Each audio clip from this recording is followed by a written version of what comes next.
Muy buenas tardes, ilustrísimas autoridades, señoras, señores, queridos amigos de este Centro de Historia y Cultura Militar de Canarias.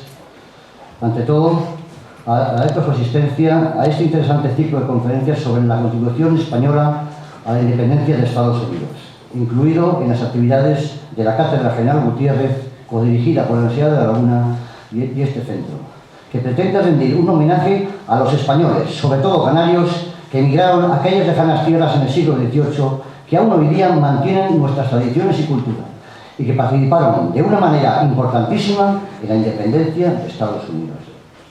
Me corresponde el honor de hacer esta introducción y presentar a mis acompañantes. A mi izquierda, don Pedro Boroso González, profesor titular del Departamento de Historia de la Universidad de La Laguna y codirector de la Cátedra General Gutiérrez. Y a mi derecha, el conferenciante, don Manuel Olmedo Checa, académico de la Real Academia de Bellas Artes de San Telmo y vicepresidente de la Asociación Cultural Bernardo de Gálvez y Gallardo, conde de Gálvez, y que nos honra hoy con una disertación sobre sus amplios conocimientos sobre uno de los héroes más importantes de nuestra historia, que estuvo muy ligado a estas islas. Ya expliqué en la presentación de este ciclo de conferencias que durante todo este año 2015 y parte de 2016 llevaremos a cabo este ambicioso proyecto que pretende realizar una serie de actividades en colaboración con diversas asociaciones y entidades públicas y privadas, y por supuesto con la Universidad de La Laguna, que cofinancia estas conferencias, y muy especialmente también con todos ustedes presentes, y muchos otros que nos apoyan a través de las redes sociales y otros círculos. Me complace ver entre ustedes a representantes de muchas de esas entidades mencionadas, como las asociaciones culturales Cruz Santa Cruz, la Asociación Cultural Tertulia Amigos del 25 de Julio, la Asociación Cultural Gesta del 25 de Julio, por supuesto, al cronista oficial de esta ciudad, al vicepresidente del Centro Internacional de Conservación del Patrimonio, al consejero del Cabildo de esta isla y a representantes de varias corporaciones municipales. A todos ellos, muchas gracias por apoyarnos en este proyecto. Bueno, como saben, hace escasas fechas se ha nombrado a Bernardo de Gálvez como ciudadano honorario de Estados Unidos, título que solo ostentan 7 personas no norteamericanas, entre ellas Teresa de Calcuta y Lafayette. Y se ha colocado un cuadro suyo en el Congreso americano, gracias a la iniciativa y férreo empeño de una española afincada en Estados Unidos, doña Teresa Valcárcel, con la que casualmente he podido contactar hoy gracias a la amabilidad de nuestro conferenciante. Ese cuadro era una deuda que tenían pendiente los americanos desde hace más de 200 años y hoy día la han cumplido. Para confirmar y afianzar los lazos, la Embajada de Estados Unidos va a efectuar una recepción en Madrid el próximo 7 de abril para agradecer a España la contribución de su independencia y honrar a Bernardo Gálvez. Además, el Ministerio de Defensa, a través del Instituto de Historia y Cultura Militar del Ejército de Tierra, se han involucrado de lleno en este tema y van a realizar muchas actividades durante este año y el siguiente, como por ejemplo un congreso que va a hacer en mayo y una gran exposición a finales de este año, cuyo comisario va a ser el conferenciante que está aquí hoy también, y que culminarán con la colocación de un monumento a Bernardo de Gálvez en un lugar permanente de Madrid, que se pretende que sea por suscripción popular impulsada por la Asociación Bernardo de Gálvez, a la que representa hoy nuestro conferenciante. También aquí pretendemos iniciar una propuesta para poner en algún lugar de esta ciudad un busto de Matías de Gálvez. No obstante, las fechas de pre-campaña no son buenas para este tipo de propuestas, por lo que empezaremos los trámites después del plebiscito. Como ya les anuncié, seguimos en contacto con los ayuntamientos de Santa Cruz, Los Realejos y el Puerto de la Cruz para que rindan memoria a Matías de Gálvez, y creo que todo va por buen camino. También queremos rendir homenaje a otras personas vinculadas a estas islas y que contribuyeron a esa independencia de Estados Unidos, como Andrés Amat de Tortosa, quien fue el que llevó el peso del reclutamiento del batallón fijo de Luisiana, a Antonio de Salcedo, que fue el último gobernador de Luisiana, entregando la misma a Francia y posteriormente negociando con los americanos los límites de esa Luisiana con la Florida española. Además, Antonio de Salcedo participó en la gesta del 5 de julio, ya que era el teniente de rey de la Comandancia General de Canarias en esa época, y por lo tanto el segundo en el mando después del general Gutiérrez. Por lo que respecta a las actividades que afectan a esta isla, les puedo informar que está previsto que el próximo 17 de abril inauguraremos una gran exposición en este Fuerte de Almeida, organizada en colaboración con el CICOP, el Centro Internacional de Conservación de Patrimonio, aprovechando que están realizando un máster sobre actividades museísticas. Y también esperamos que a partir del segundo cuatrimestre iniciemos el itinerario de la exposición itinerante que vamos a hacer de la fiesta de los isleños, la Caballería de Luisiana, en el cual, en colaboración organizada con la Asociación Cultural Tu Santa Cruz, que pretendemos que se dé a conocer a todos los canarios esta odisea del siglo XVIII. Además, la exposición que vamos a hacer aquí en combinación con el CICOP, pretendemos hacerla coincidir con un concierto de una conocida banda de esta isla sobre música de Luisiana.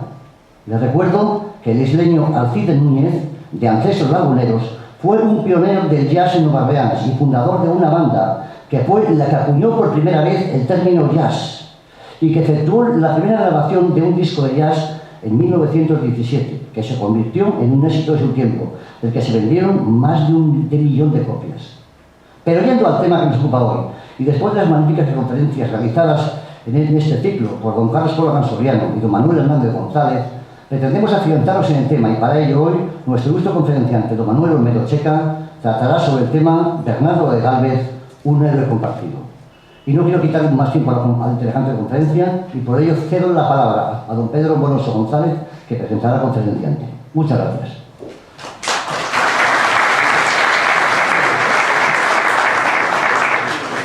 Muchas gracias, general. Ilustrísimas autoridades, muy buenas tardes.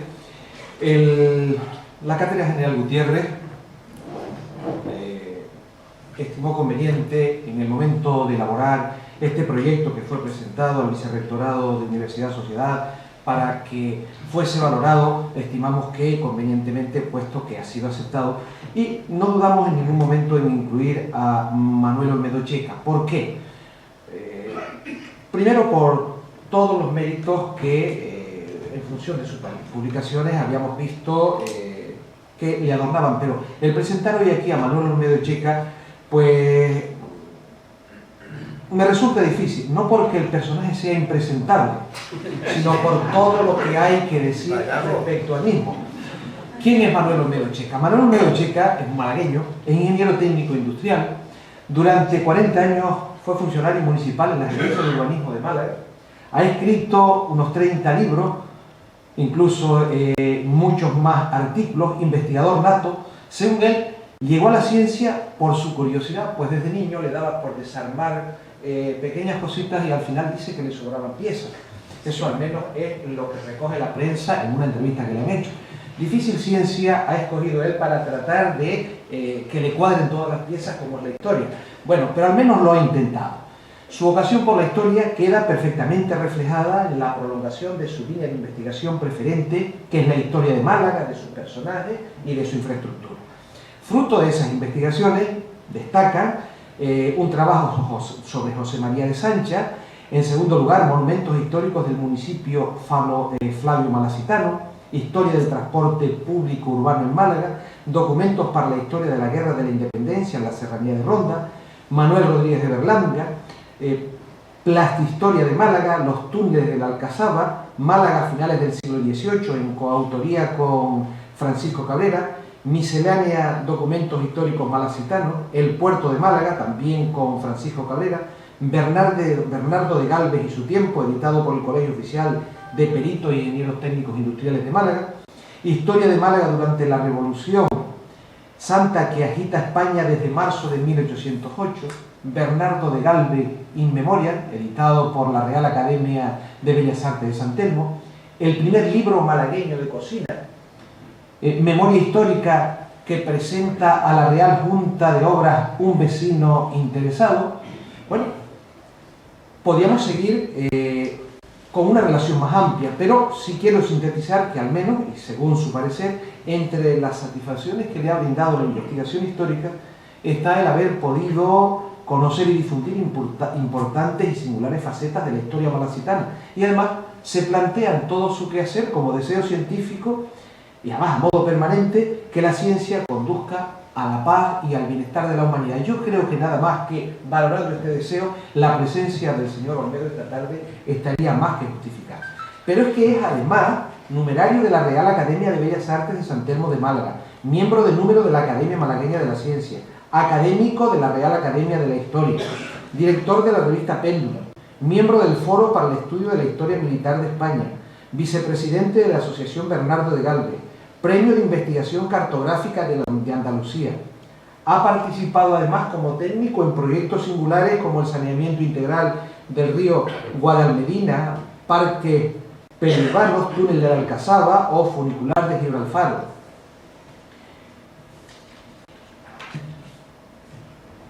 Ha investigado pues prácticamente todo sobre Málaga. Al final, y resumiendo, tiene pues cerca de 200 trabajos publicados, 30 libros, ha pronunciado unas 100 conferencias, está también en posesión de la Cruz del Orden del Mérito Militar, la Cruz al Mérito Militar de la Guardia Civil. Para darle tiempo a que pueda hablarnos, señor Olmedo, yo espero que usted encaje todas esas piezas hablándonos de Bernardo de Galvez, y tiene usted aquí una parroquia fiel que le escuchará con atención. Muchísimas gracias por estar.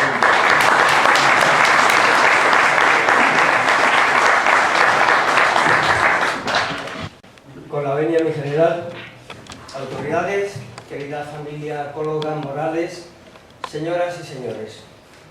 Me siento de verdad francamente afortunado por estar hoy en Santa Cruz con todos vosotros. Quisiera expresar mi agradecimiento, mi sincero agradecimiento al general Ruiz de Oña y a su equipo de colaboradores, porque me consta que la Cátedra General Gutiérrez, cuya heroica memoria mantiene este Centro de Historia y Cultura Militar junto con la Universidad de La Laguna, han puesto todo el interés del mundo en que yo esta tarde pueda estar con todos ustedes en la realidad. Yo espero pues no defraudaros. La verdad, mi general, es que con esta sala podíamos haber cobrado la entrada, que es lo que al principio habíamos hablado, pero en fin, otra vez. Esta noche vamos a hablar de España, y vamos a hablar de España en una época singularmente gloriosa de nuestra historia, bajo el reinado de un gran rey, Carlos III.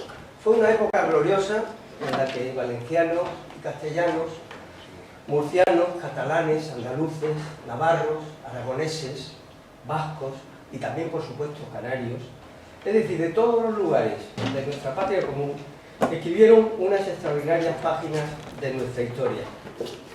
Del siglo XVIII tiene hoy su más importante referente, en nuestra modesta opinión, en la insigne figura de Bernardo de Galvez, del teniente general Bernardo de Galvez y Gallardo, un extraordinario militar que demostró ser también un gran estadista.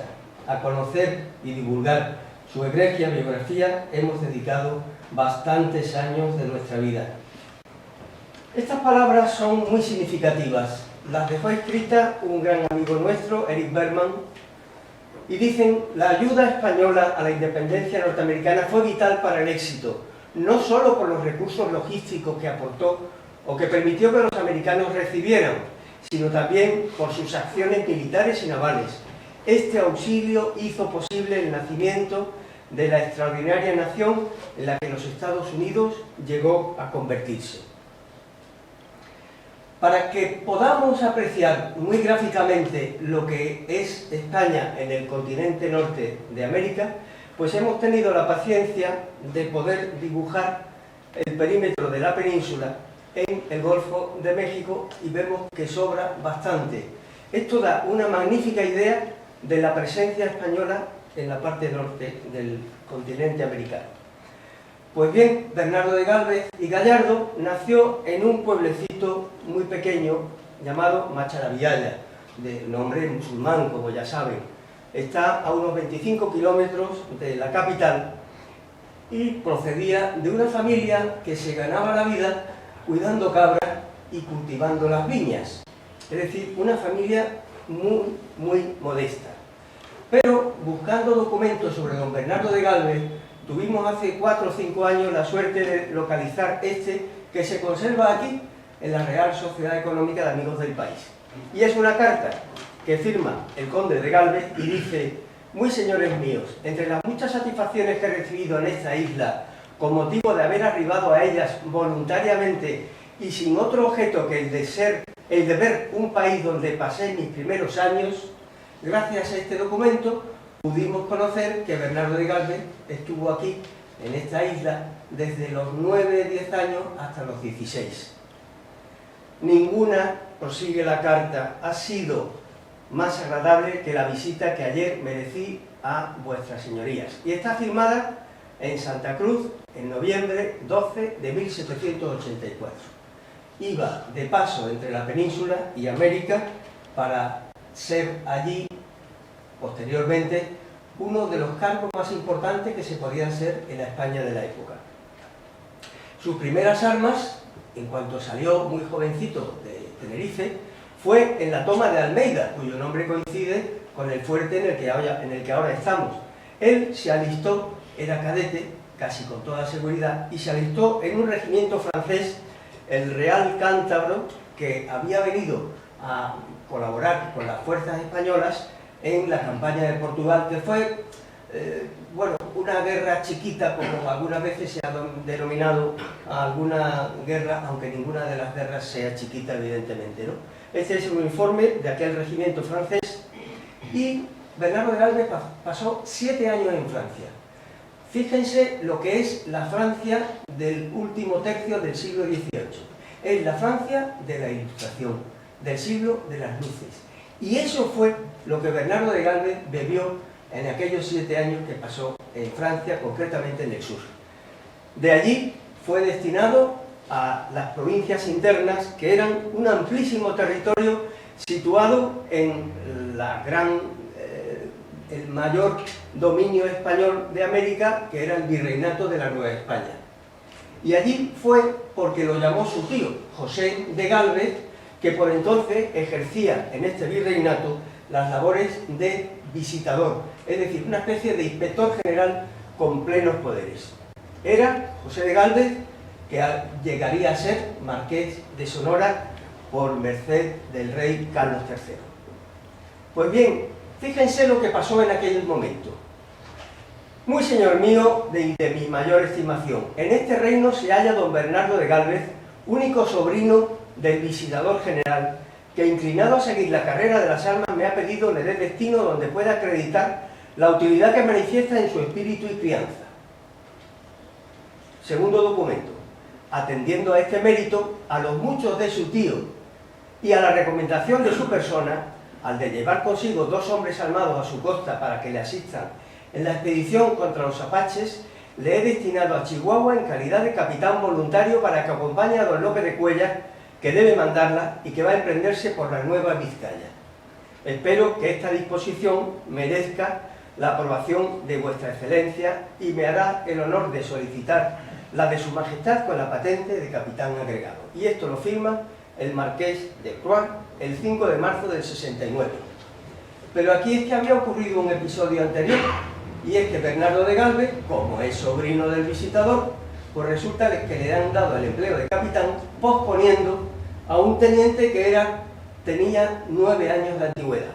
Y don José de Galvez, que no se casaba con nadie y nunca se casó, dejó escrito que no aprobaba este nombramiento porque decía de su sobrino, porque es un joven que podrá dar esperanzas de valor y conducta, pero por su corta edad no las seguridades y experiencias que tiene el distinguido mérito del teniente Becerril. Es decir, no admitió que a su sobrino se le antepusiera al mérito de un teniente mucho más antiguo. Don José de Galvez hizo por Málaga muchísimo y por España más. Por ejemplo, en su pueblo, que era un pueblo de sierra perdido al este de Málaga, creó una fábrica de naipes de la que se abastecieron las Indias. Y aquí tienen estos naipes para las Indias de la Real Fábrica que se creó en Macharabiaya. Y don José de Galvez, hombre, sinceramente yo como malagueño pues no apruebo aquella determinación. Creó el Archivo de Indias, pero lo creó en Sevilla, en vez de haberlo creado en Málaga. Es decir, no hay nadie perfecto, como ustedes bien saben. ¿Cuál es la situación de aquella época? Pues es una situación muy seria. No solo por los ataques apaches, que desde las praderas van intentando hacer correrías en el norte de la Nueva España, sino por los rusos.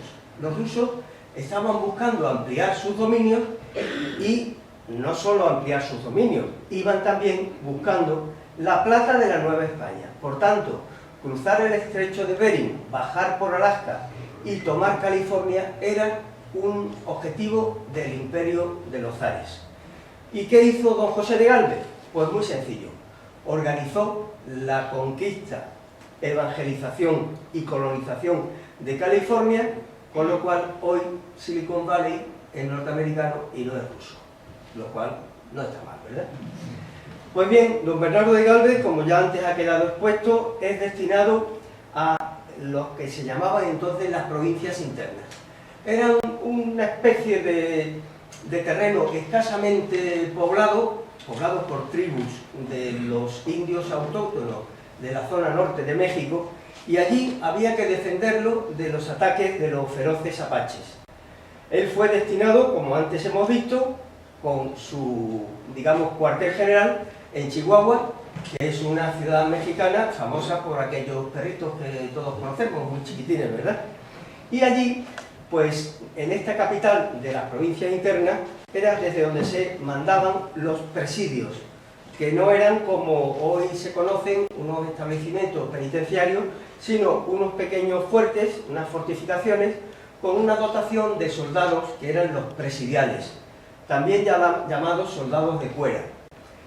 Don Bernardo de Gálvez demuestra con este primer escrito que es un hombre ilustrado, porque escribe esta obra manuscrita, que tuvimos la ocasión de poder sacarla de la Biblioteca Nacional de México, que se llama Noticias y reflexiones sobre la guerra que se tiene con los indios apaches en las provincias de la Nueva España.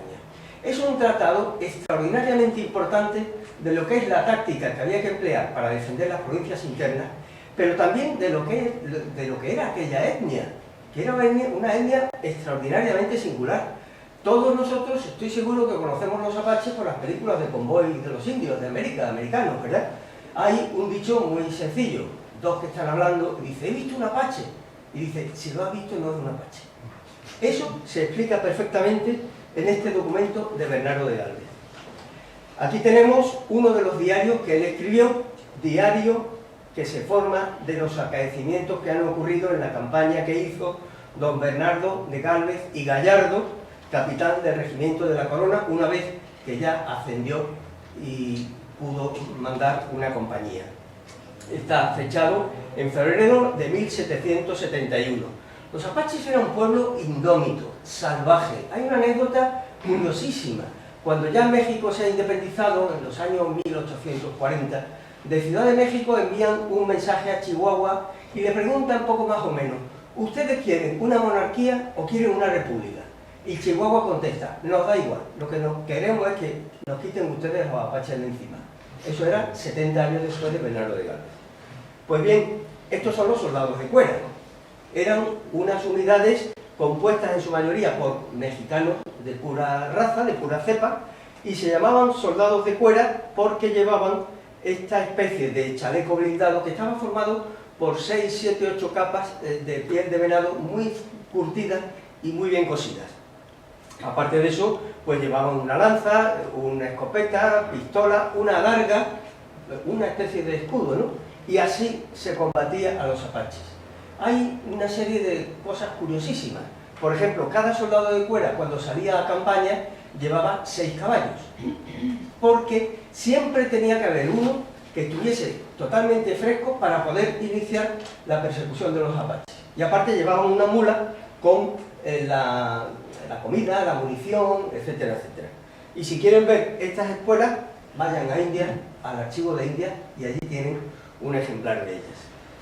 Estado que manifiesta la fuerza efectiva de que se componen las 4 compañías del cuerpo volante de la expedición y los 2 piquetes de dragones que hacen el servicio en las fronteras de la provincia interna.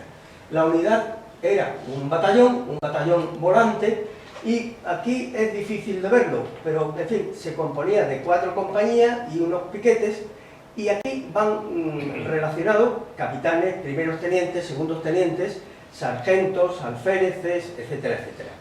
Pero he sacado un detalle para que vean lo de los caballos.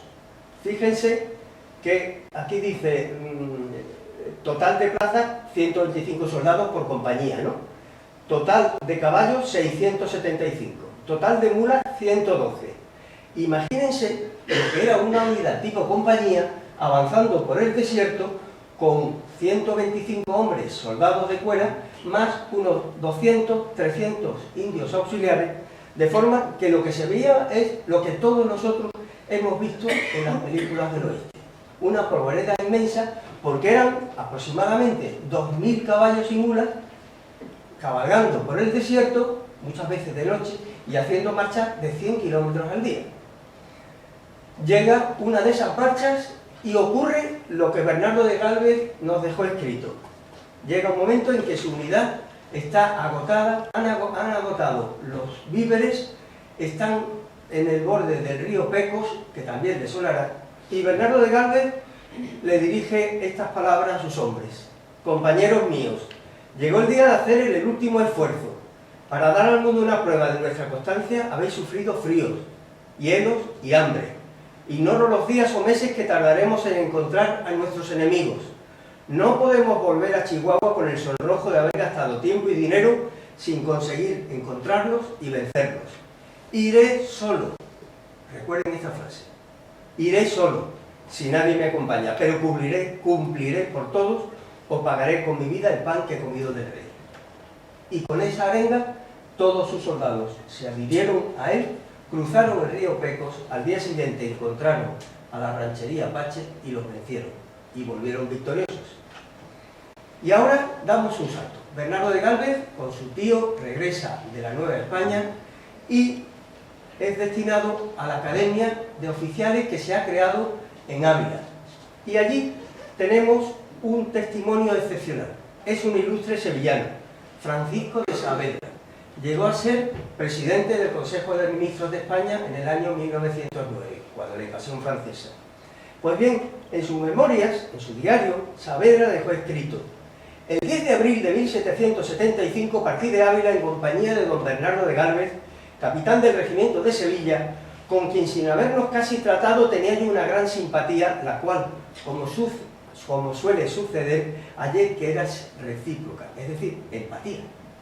Íbamos a caballo y tuve una marcha muy divertida, porque me contó varios pasajes de su vida que era una verdadera novela. Claro, cuando Bernardo de Gálvez le cuenta lo de los apaches, 7 años en Francia, que ha estado en la guerra de Portugal, que ha vivido en Tenerife, pues era una auténtica novela. En fin, formamos entonces una íntima amistad que fue en algún modo el fundamento de mi suerte posterior. ¿Por qué iban de caballo de Ávila a Madrid? Pues antes, permítanme que ponga la hoja de servicio de Bernardo de Gálvez cuando había cumplido 28 años y pocos momentos antes de entrar en la citada Academia de Ávila. Ya entonces tenía de servicios 12 años, 6 meses y 18 días, lo cual, teniendo 28 años, pues en fin, demuestra que con todos los abonos por acciones de guerra tenía una honrosa hoja de servicio. Volvemos a lo que estábamos hablando. ¿Por qué iba con Saavedra de Ávila a Madrid? Porque se dirigían a Cartagena con objeto de hacer una importantísima incursión contra Argel para combatir la piratería que afectaba a toda la costa sur de la península. Aquello fue un desastre. En Argel fue una derrota espantosa. Murieron casi 8.000 españoles de los 20.000 de aquella expedición. Y Bernardo de Gálvez resultó herido de un disparo de fusil en su pierna izquierda. Él ya había tenido otras 3 heridas en la guerra contra los apaches.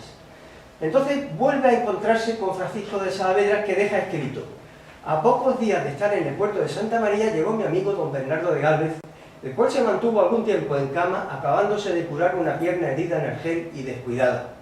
Entonces compuso la tonadilla de la expedición. Era hombre de mucha habilidad para todo y de gusto muy especial para la música. Fíjense, como poco a poco vamos descubriendo la faceta de esta excelentísima figura. Vemos que es un hombre valiente, que es un hombre que es capaz de dar lo mejor de sí por el cumplimiento del deber. Es un hombre que sabe música, que compone música, es un hombre ilustrado y que escribe. Y así, poquito a poco, nos vamos haciendo la idea de cómo fue don Bernardo de Gálvez. Pues bien, en lo que hoy son los Estados Unidos, entonces eran las 13 colonias británicas situadas en la costa este de Estados Unidos. Allí hay un creciente malestar del pueblo contra los dominadores ingleses y bueno, aquí tienen una muestra de lo que fue llamada la matanza de Boston. Esto fue lo que propició que el 4 de julio del año 1776 se aprobara un documento excepcional para la historia de la humanidad. Todos los hombres son creados iguales, son dotados por el Creador de ciertos derechos inalienables, entre estos la vida, la libertad y la búsqueda de la felicidad. Esta es la Declaración de Independencia de los Estados Unidos, que nace de aquellos vientos de la Ilustración que habían germinado en Francia casi 25 o 30 años antes. Y aquí lo que tenemos es Norteamérica en aquellos momentos. Un enorme teatro de operaciones en el que tenemos las 13 colonias de la costa este, el Canadá francés, que ya había dejado de ser francés y era un dominio británico, la Florida, la oriental y la occidental, que habían sido españolas, pero que las perdimos para poder recuperar La Habana, y el inmenso territorio de la Luisiana, Texas, las provincias internas y California, dentro del virreinato de la Nueva España. La capital de la Luisiana estaba, como bien saben, en Nueva Orleans, y este territorio estaba atravesado, la frontera era el río Mississippi, con casi 2000 kilómetros. Aquí hay un pequeño puntito, fue el punto más norteño del dominio español en el continente americano. A su lado está hoy la ciudad de Chicago. Esto es un plano de la Luisiana muy bonito, y allí Bernardo de Gálvez es destinado como gobernador de aquel territorio, de aquella provincia. España nunca tuvo colonias, ya lo saben, tuvo provincias o virreinatos. Y esta es la bandera del regimiento fijo de la Luisiana. El lema, honor y fidelidad, sería el lema de Bernardo de Gálvez. Y este, el uniforme de la Luisiana, que con tanto honor vistieron muchos canarios antes y después de Bernardo de Gálvez. Y el escudo, que recoge a los indios, que eran entonces pues la única población de aquel territorio. Allí, en la Luisiana, pues llega Bernardo de Gálvez, llega con 31 años, un joven coronel, bien plantado, malagueño, en fin, ya saben, ¿no? Bueno, pues no sé por qué se ríen, vamos a ver. Y allí se casa pues con la niña más guapa del pueblo, que es Feliciana de Saint-Marsan, Felicitas de Saint-Marsan. Era una francesita, pues, guapa, simpática, en fin, como cualquiera chica de Tenerife. Este es el teatro de operaciones en el que Bernardo de Gálvez se encuentra cuando llega allí. Tenemos, como antes hemos dicho, que el río Mississippi, con el afluente Missouri, es la gran frontera. Junto a esta frontera hay una serie de establecimientos españoles que empiezan en este fuerte de San José, junto a Chicago, el fuerte de San Luis, lo que hoy es la gran ciudad de San Luis, Kaskaskia, Nuevo Madrid, Arkansas, Nogales, pero aquí los ingleses tienen, en la margen derecha del río, tienen 3 establecimientos, Natchez o Natchez, Baton Rouge y Manchaca. Y aguas abajo, Nueva Orleans, con el puesto de la baliza, que es la boca del río Mississippi. Y por supuesto, en la Movila, que unas veces se pone con V y la mayoría con B, y Pensacola, que es la capital de la Florida occidental. Ante este teatro de operaciones, Bernardo de Gálvez tiene que proteger esta frontera, que son 2000 kilómetros, con 3 compañías del fijo de Luisiana. O sea, que no cabe ni a un soldado cada 20 kilómetros. Ese era el panorama al que él se encuentra. Llega un momento, en el año 1779, que España le declara la guerra a los ingleses. Y Bernardo de Gálvez, lo primero que hace cuando recibe esa notificación es reúne a la Junta de Guerra y pide la opinión de sus oficiales. Y todos le aconsejan que se encierre en Nueva Orleans y a ver a venir. Y él, en contra de este criterio unánime, Bernardo de Gálvez actúa de una forma muy distinta. Y actúa con lo que creo que aún hoy siguen siendo principios fundamentales. La voluntad de vencer, la acción de conjunto y la sorpresa. Y Bernardo de Gálvez, ¿por qué actúa así? Pues porque era un valiente. Es más, hay una frase de Virgilio que yo creo que merece la pena recordarla. Potes que a potere volentum, pudum porque estaba seguro que podía. Y eso es la voluntad de vencer. De forma que Bernardo de Gálvez inicia, después de superar un huracán, una operación por el río y por la margen izquierda, en este caso nuestra derecha, para atacar a los fuertes ingleses, toma Manchac, y el primero que entra por una aspillera del fuerte de Manchac es su suegro, el padre de su mujer. Después toma Baton Rouge, y aquí ya el último dominio inglés, Natchez o Natchez, lo toma un íntimo amigo suyo, Oliver Pollock, un irlandés, un norteamericano de ascendencia irlandesa, al que luego nos vamos a encontrar. De forma que Bernardo de Gálvez, en 20-25 días, ha terminado con los establecimientos ingleses que hay a lo largo del Mississippi, y gracias a estos triunfos, pues el rey le concede el ascenso a general de brigada. Tenía 32 años. Quedan todavía dos importantes huesos que roer. Uno es la Mobile, y el otro Pensacola, o Pensacola, como hoy se le conoce. Yo he puesto aquí la escala para que vean que estamos hablando de una expedición que tenía más de 300 kilómetros. Pues bien, Bernardo de Gálvez, una vez que ha asegurado su retaguardia, organiza una expedición que parte de Nueva Orleans, baja el Mississippi y llega a las bocas de la Movila, con objeto de tomar esta fortificación inglesa. Pero una nueva tormenta deshace su flota, hunde prácticamente la totalidad de sus barcos, pero él logra sacar la munición, las piezas de artillería, los bastimentos de este desastre, que está aquí reflejado con estas crucecitas, remonta a la ría y consigue conquistar el fuerte de la Movila, que es otro golpe durísimo a las fortificaciones inglesas de aquella zona. Pero le quedaba Pensacola. Pensacola estaba situada en el fondo de una amplísima bahía muy bien protegida, con tres fuertes que protegían la ciudad y una batería inglesa, la batería de Barrancas Coloradas, desde donde se dominaban los buques que pretendiesen entrar por esta bocana, tanto de proa como de popa. Pues bien, el plan era que Bernardo de Gálvez desembarcase en la isla de Santa Rosa y después, con la ayuda de la flota, que entraría por aquí, cruzaría a tierra firme, en donde se le reuniría una unidad que procedía de la Movila. Pero allí se produce el gravísimo riesgo que supone el cruzar este estrecho, primero porque lleva las corrientes, agua que entra, agua que sale, luego porque hay unos bajíos, los bancos de arena se mueven y los buques pueden encallar, y por último, Barrancas Coloradas, que es un riesgo importante. Bueno, verán, al hogar del jubilado al que yo voy, pues además del parchís y del dominó, pues me dan una caja de lápices de colores.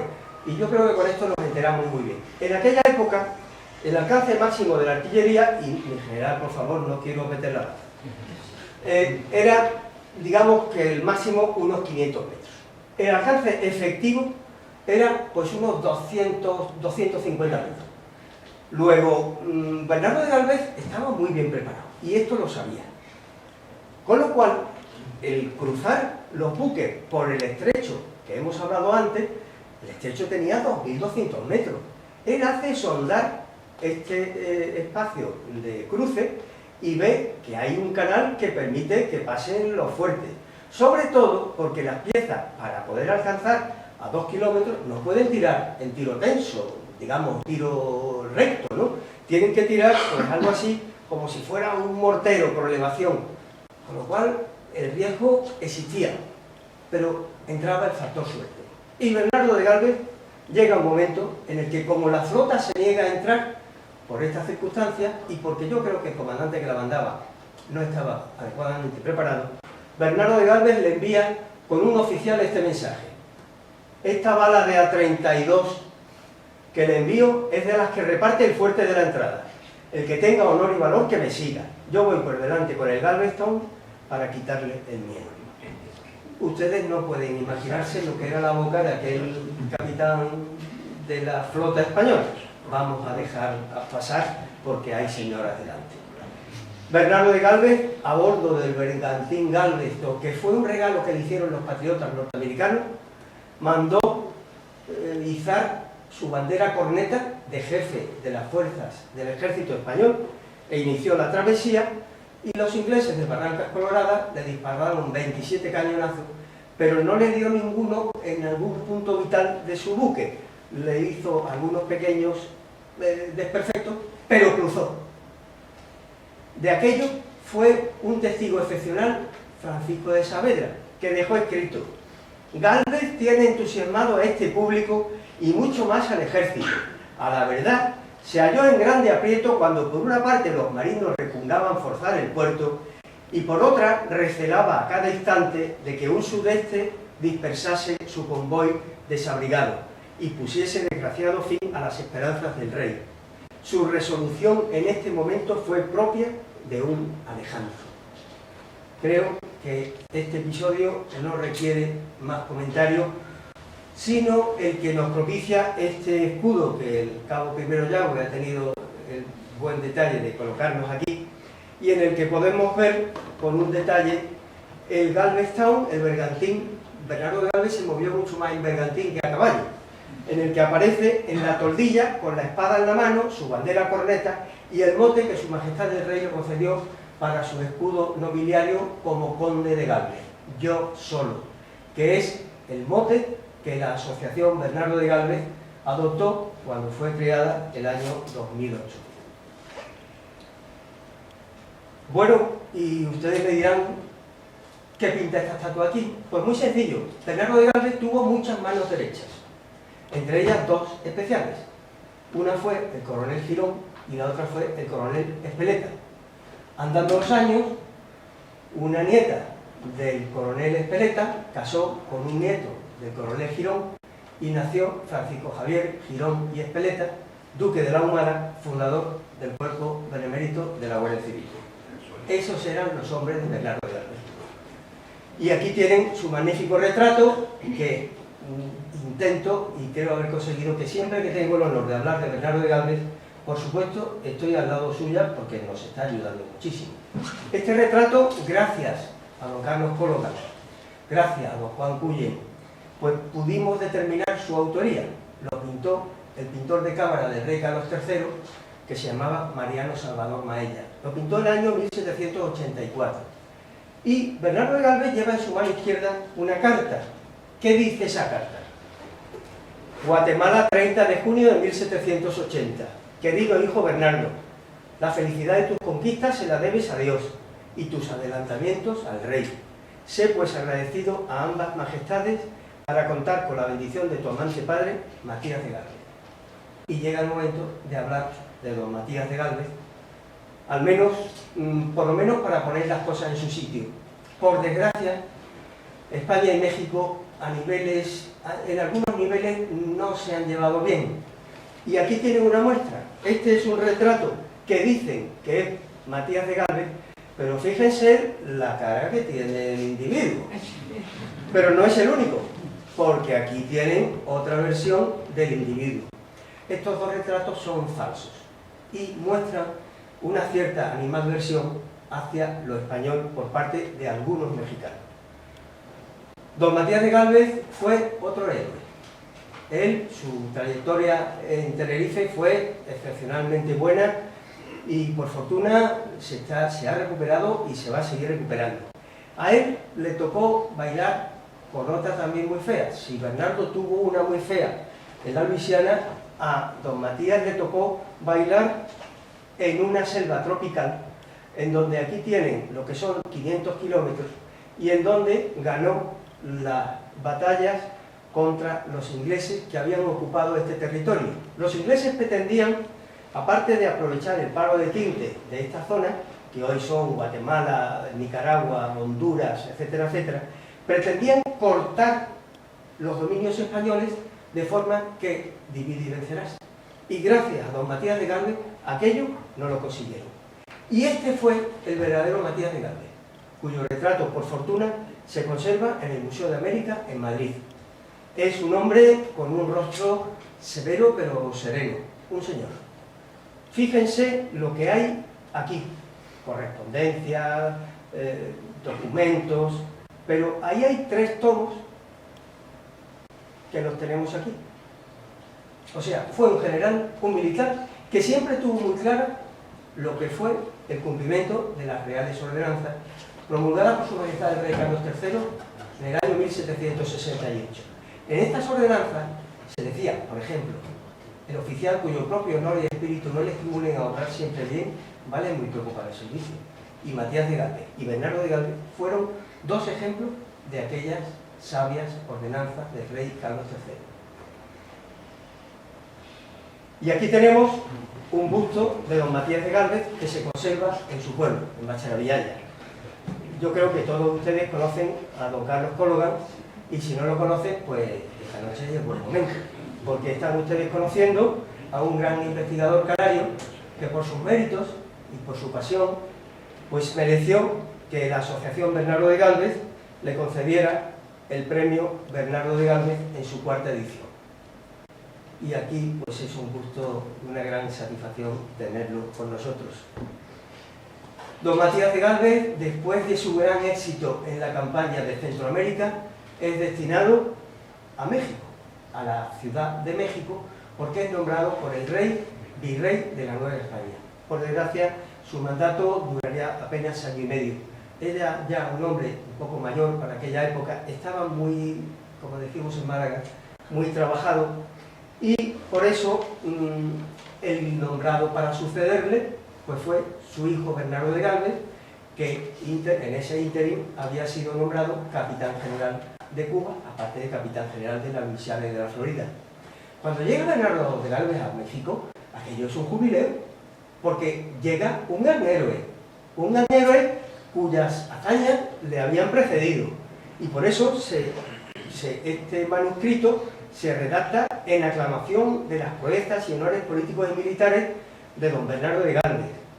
Después, resulta que a Bernardo de Galvez le gustaban los toros y organiza una serie de corridas de toros, entre ellas una con mujeres toreras, y con ello pretendió recaudar dinero para atender a los más necesitados que estaban sufriendo una impresionante hambruna porque las cosechas se perdieron por una helada.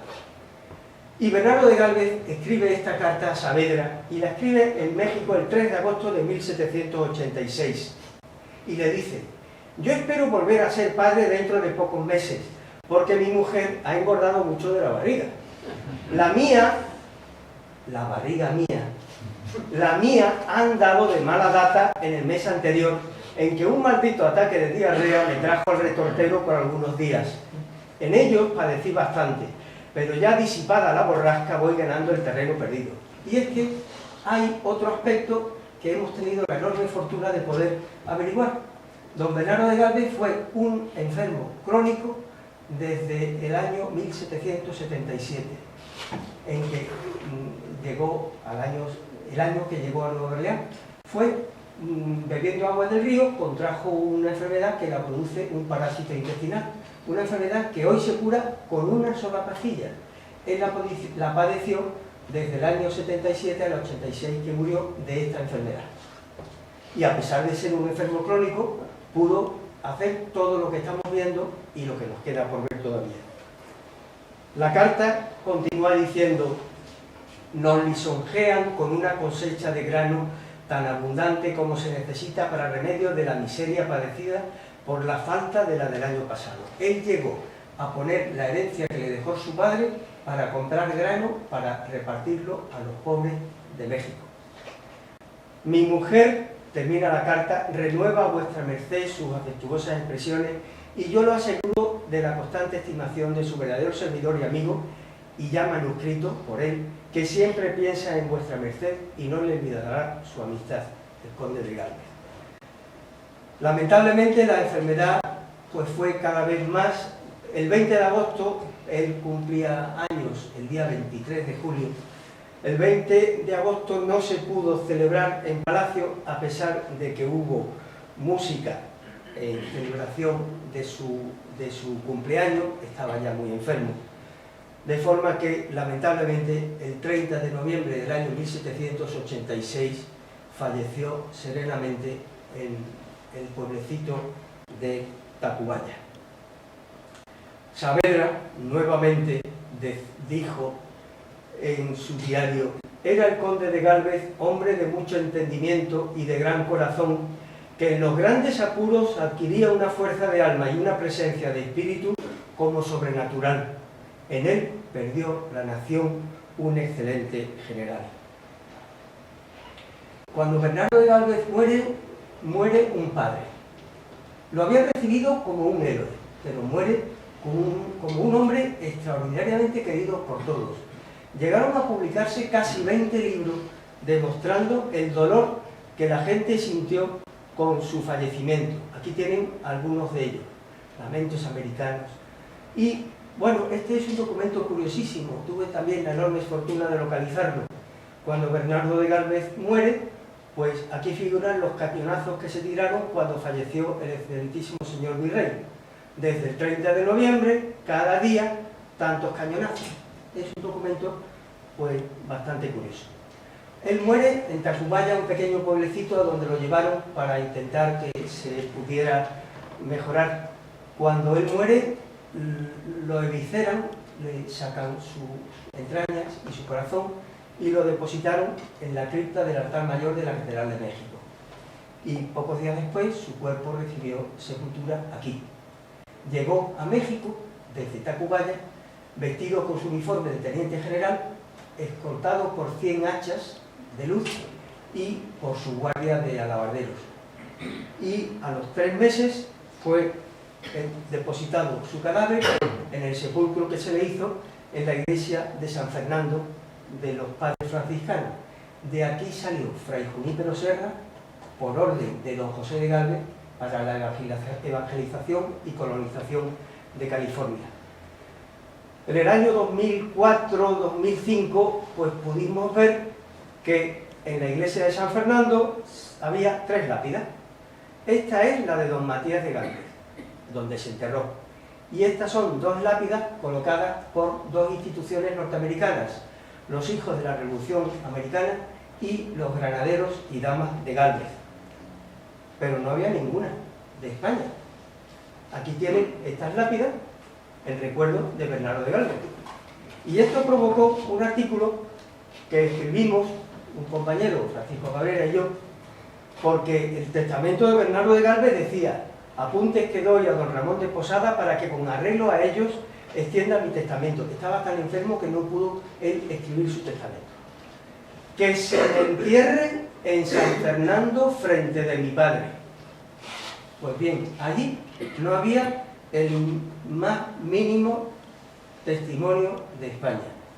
Y ello provocó que en junio del año 2006, pues mi querido amigo Francisco Cabrera, y quien ahora tiene el honor de hablaros, publicásemos este artículo: Honor, valor y bochorno, porque fue un profundo bochorno el que España se hubiese olvidado de este héroe. Y por ello, el día 30 de agosto del año 2008, tuvimos la inmensa suerte de poder colocar en la iglesia de San Fernando, después de una solemne ceremonia, esta enorme lápida, 180 kilos de bronce, en la que se testimonia el recuerdo de España, de Málaga y de su pueblo, a quien fue un gran hombre. La historia podía acabar aquí. El conocimiento de la historia se enaltece cuando propicia enseñanzas que trascienden el propio conocimiento. Esta es una frase que yo creo que viene muy a punto, porque a base de profundizar en la historia van a ocurrir una serie de acontecimientos que ahora vamos a relatar. Aquí tenemos a una española y norteamericana. Su nombre es Teresa Valcárcel. Vive en Washington. Está casada, tiene 3 hijos y, bueno, ustedes imagínense a Agustina de Aragón, pero en versión Washington siglo XXI. Y esta es Teresa Valcárcel, que va por Washington a su trabajo con un teléfono móvil, pero no sé si saben que hasta hace 15 días en Washington han tenido una media de 15-20 grados bajo cero. Forma de hablar por teléfono mientras se pasea, pues con este chisme que se conecta. Y por supuesto el teléfono, pues ya ven lo que tiene. Pues la fortuna nos ha favorecido, para mí la fortuna es la divina providencia, eso me quede claro. En el archivo de Indias se conserva este documento, y es una carta que escribe Oliver Pollock a Bernardo de Galvez. Oliver Pollock fue una especie de jefe de Estado Mayor en la expedición del Mississippi y también fue su íntimo amigo. Y Oliver Pollock en esta carta le dice, poco más o menos, en consecuencia, es usted tan bueno, ha hecho usted tanto por nosotros, por la causa de la libertad, que solicito a vuestra excelencia que me permita encargar que se le haga un retrato que haré enviar en la primera ocasión que tenga a mi jefe, el honorable Congreso, a fin de perpetuar vuestra memoria en los Estados Unidos de América. Y esta carta escribe a Oliver Pollock el 18 de octubre de 1779, después de haber terminado la campaña del Mississippi. Pues la misma fortuna nos permitió, casi 2 años después, encontrar en los archivos nacionales de Estados Unidos este documento que está fechado el día 9 de mayo de 1783, y en este documento el Congreso de los Estados Unidos acepta el retrato de Bernardo de Galvez que ha presentado Oliver Pollock. No sabemos por qué, pero este retrato o no se colgó, o se colgó y se descolgó, fruto de esos, digamos, vaivenes de la historia de amores y desamores entre Estados Unidos y España. De forma que en el año 2010 publicamos este artículo, Bernardo de Galvez y Oliver Pollock, explicando este asunto. Pues no pasó nada. Y no pasó nada en el año 2010, ni en el 2011, ni en el 2012.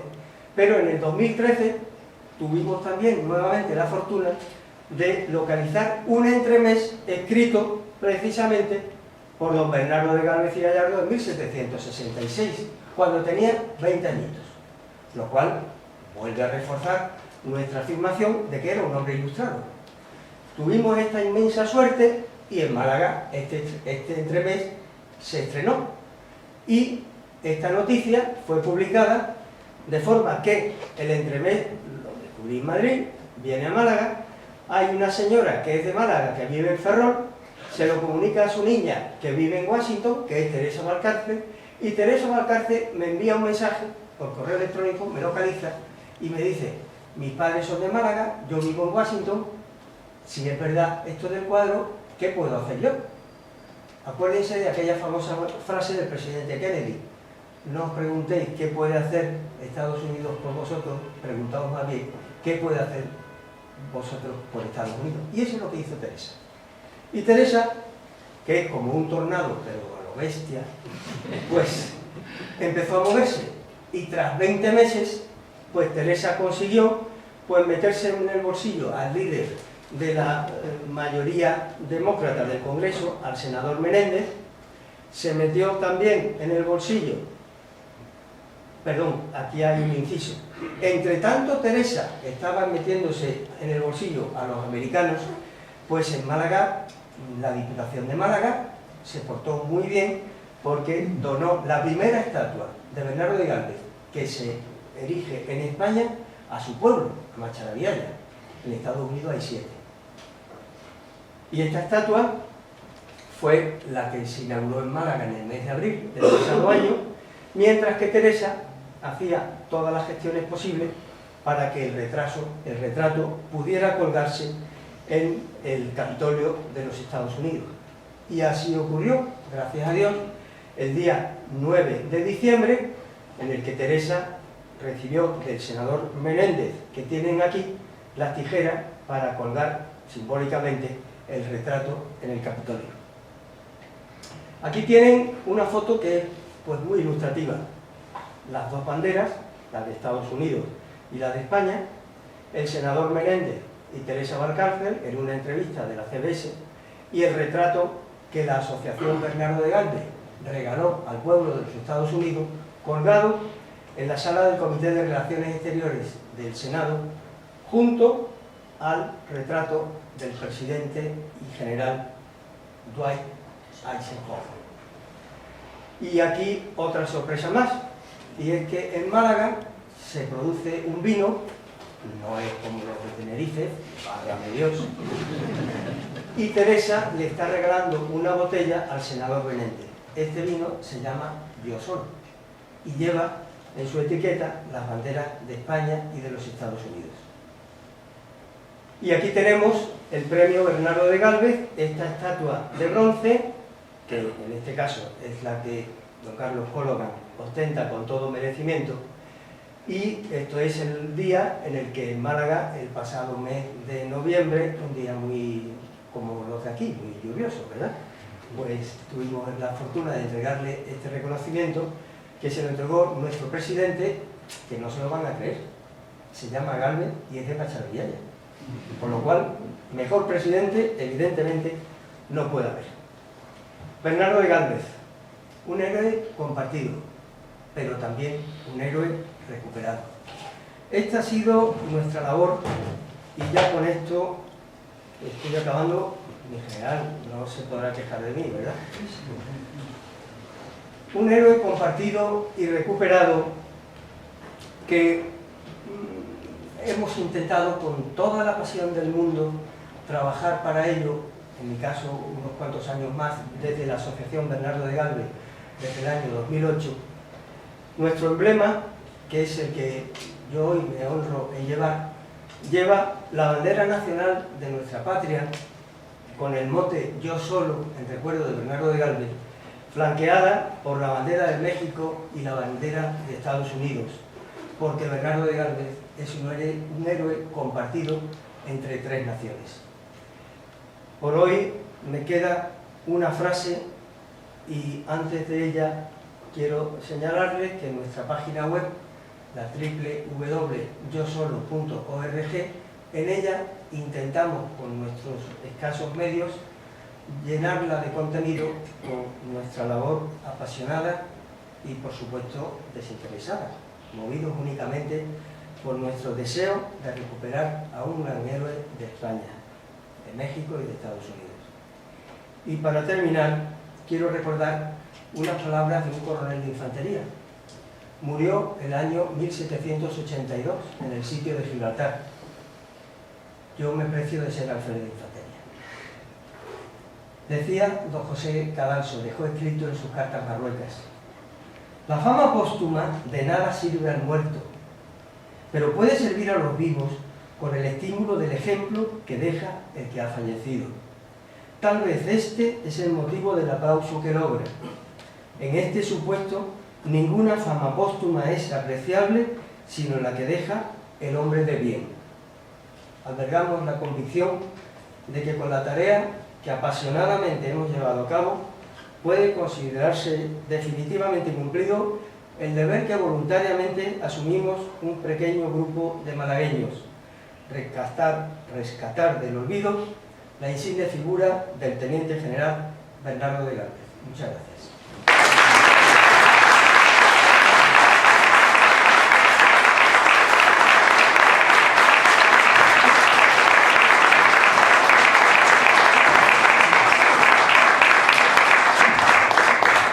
Señor Olmedo, muchísimas gracias.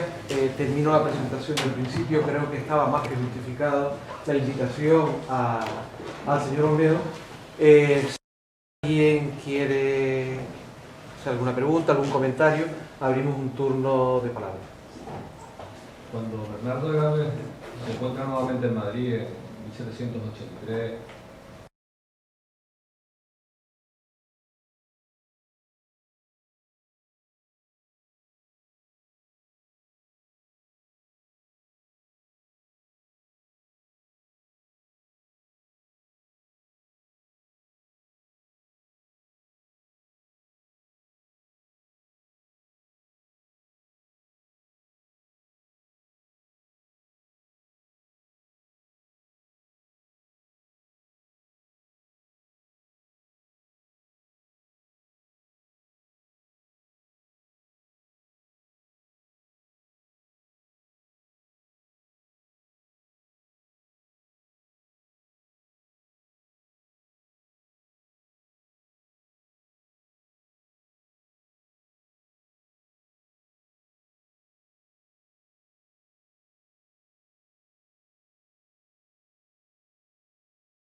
Y mediante ya para despedir al conferenciante, queremos hacer un pequeño obsequio en nombre de la cátedra. No es nada de valor, es un centro cultural, es un libro de historia. Un libro de historia de España. Describe unos 500 años de historia de España y que es la historia del regimiento más antiguo del mundo occidental, el mundo Soria 9. Casualmente hay un capítulo dedicado a Bernardo Gálvez. Soria 9 estuvo en Pensacola. Estuvo en Pensacola. Con Manuel Simón.